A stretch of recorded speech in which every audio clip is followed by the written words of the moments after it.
ফেলেছিল আর্জেন্টিনা। অপেক্ষা ছিল কেবল গ্রুপ সেরা হওয়ার সমীকরণটি মেলানোর। শেষ পর্যন্ত সেটিও মিলে গেছে।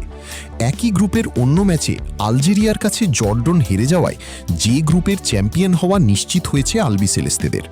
আর গ্রুপ সেরা হওয়ার পর থেকেই নকআউট পর্বে আর্জেন্টিনার প্রতিপক্ষ কে হচ্ছে তা নিয়ে শুরু হয়েছে জোর জল্পনা কল্পনা। টুর্নামেন্টের ড্র অনুযায়ী যে গ্রুপের চ্যাম্পিয়ন হওয়ায় শেষ ৩২-এ আর্জেন্টিনা মুখোমুখি হবে এইচ গ্রুপের রানার্স আপ দলের। বর্তমানে সেই জায়গায় অবস্থান করছে লাতিন আমেরিকার আরেক পরাশক্তি উরুগুয়ে।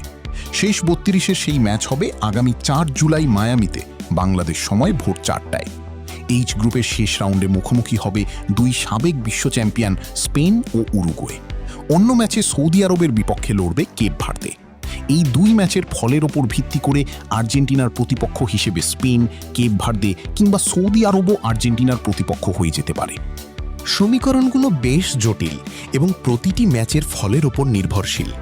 চলুন দেখে নেওয়া যাক কিভাবে সমীকরণগুলো বদলে যেতে পারে। সমীকরণ ১, স্পেন যেভাবে প্রতিপক্ষ হতে পারে।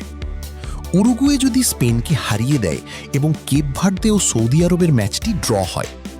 উরুগুয়ে যদি স্পেনকে হারায় এবং অন্য ম্যাচে সৌদি আরব কেপ ভার্দেকে হারিয়ে দেয়।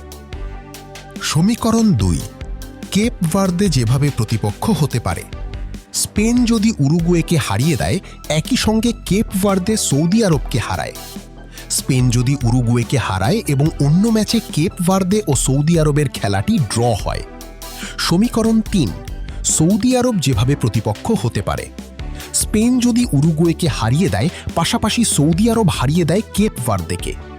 স্পেন ও উরুগুয়ে ম্যাচটি যদি ড্র হয় এবং অন্য ম্যাচে সৌদি আরব জয় পায় কেপ ভার্দের বিপক্ষে।